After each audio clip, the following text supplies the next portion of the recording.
Good morning guys. Araw ng Webes. Bali dito ko sa sa trabaho. Update ko lang kayo sa ginagawa dito. Ito bali konti na lang yung mga simento rito.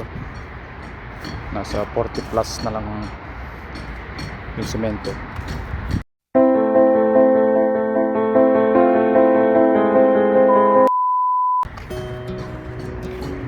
Bali ito malapit nang maubos din to. Bali mga nagpapalitada dumating dito yun. Yung sa labas ng mga titirahin nila sa labas ng building. Kaya gumagawa sila ng scaffolding dito.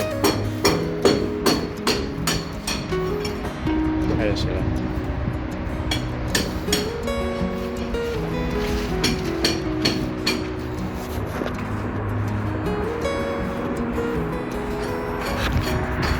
Kasi dito masyadong maano yung sa mga gastos sa scaffolding yung lalagay nila. Kaya maglalagay sila ng kahoy doon. Ayan, nakapalabas yan. Bawat bintana may ano ko rin na may kahoy siya. Kaya magsisibing tuntungan nila.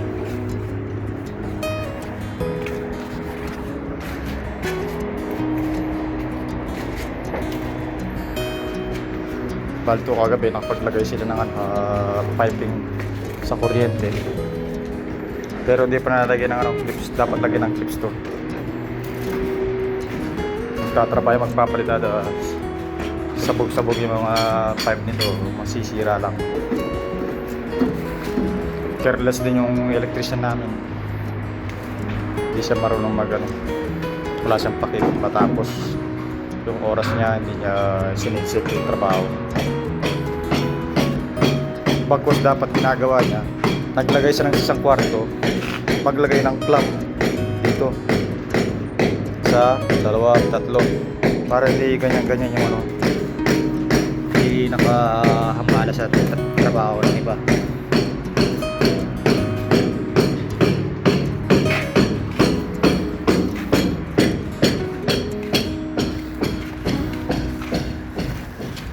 Yan bali mga bang nagtatrabaho ng papalitada. Doon sila pupunta sa banyo. Dito sila magtatrabaho.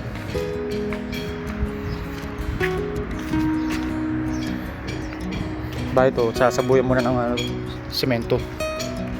Parang katulad nito. Pampakapit sa palitada. Lahat yan.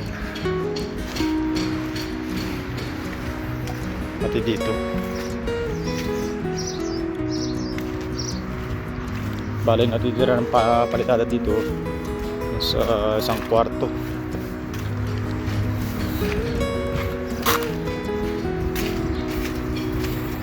Ayan.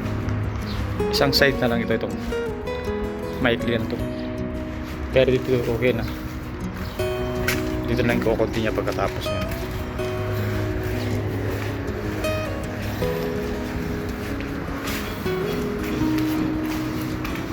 Ayun pa si taas ano na rin lahat yan. Doon na lang sa side yung kulang, yung balanse nila.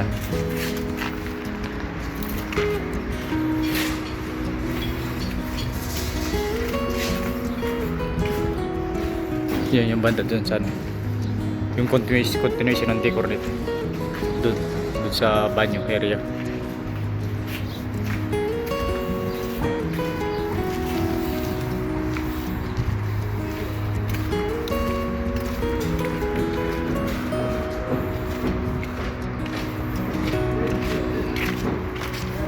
Dito nga pala sa sa mga tubular.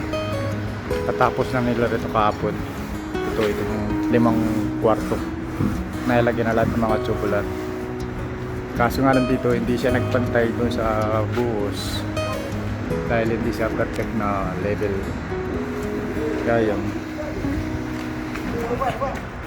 Kaya nagtapping kami ng dito 3 cm, 2 cm, 4 cm. Yan. Lahat yan, pinatapping ko lahat yan mula dulo hanggang dito sa dulo kasi pantay ng tubular. Once na dumating yung yung bubong, yung sandwich na panel roof, papatong siya mismo sa pader, kaya hindi masyadong mabibigatan yung mga tubular dito at saka doon sa dulo. At least nakapatong sa pader, sa wall. Bali mga to, yung mga tubular to, pagpapakuan lang yan, pag-screwan lang para di masyado mabigatan yung tubular natin. Pati ito ipapatapping ko rin to kasi nasa 3 cm, 4 cm din yung yung diferensya nito.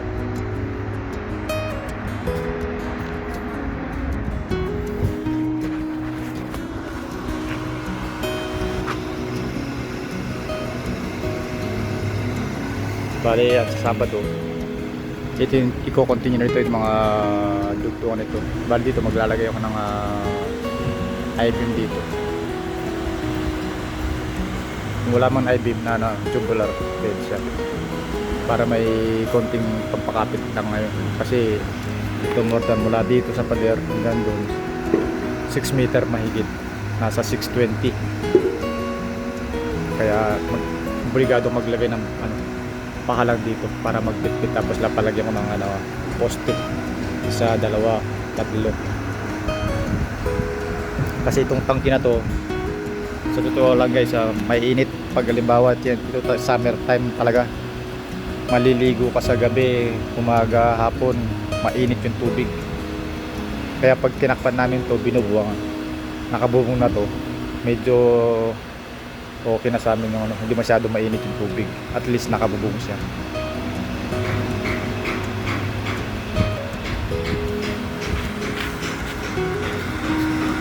Yan, konting-konti linis na lang ito mga to. Yan, linis na lang yan.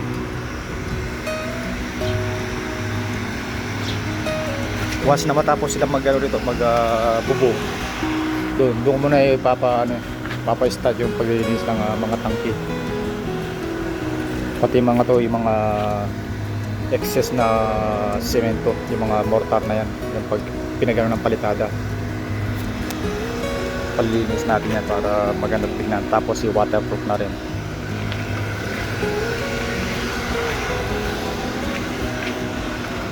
Yung guys, update tayo ngayon sa taas. Time check natin ay mag 6 o'clock ng gabi. Yan. Bali yan, ito napalitada na to. Yung tapos na to yung sa labas. Itong labas na to, nakapalitada na yan. Kaya ganyan ang diskarte na nakahang yung kahoy, tapos nakatukod dito para hindi na siya magkano ng scaffolding dun sa baba.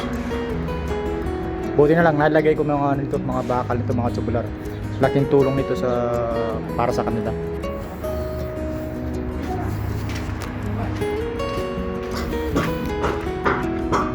Ito pinagpapatuloy pa rin mga kuryente rito. Nag-i-slip na sila ng mga kuryente, mga wire sa bawat kwarto.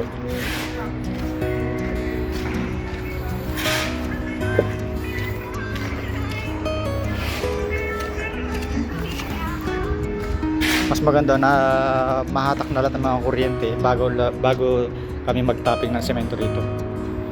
Once na limbawa ma-block, madali siyang kaysa naman ma-flooringan na pagkatapos hindi mailusot yung kuryente, panibagong butas na naman, back job na naman tayo dyan. Yan, dito kaya may kuryente na to lahat yan. Ito balance lang dito yung AC dito.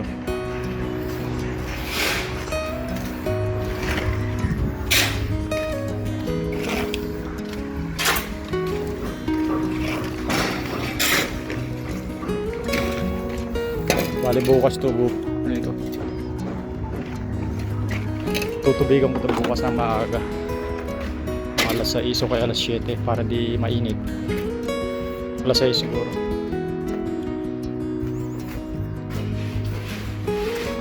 Para mga ito hindi magbuha-buhangin, kailangan itong matubigan to, itong sinabuyan ng semento.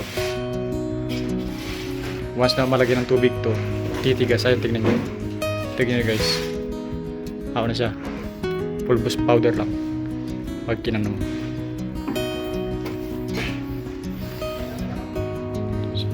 So bali dito naglagay na ako ng rito, tambak na naumpisan ko na.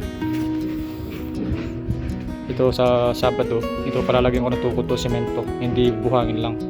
Baka biglang sila, baka biglang bumaba to.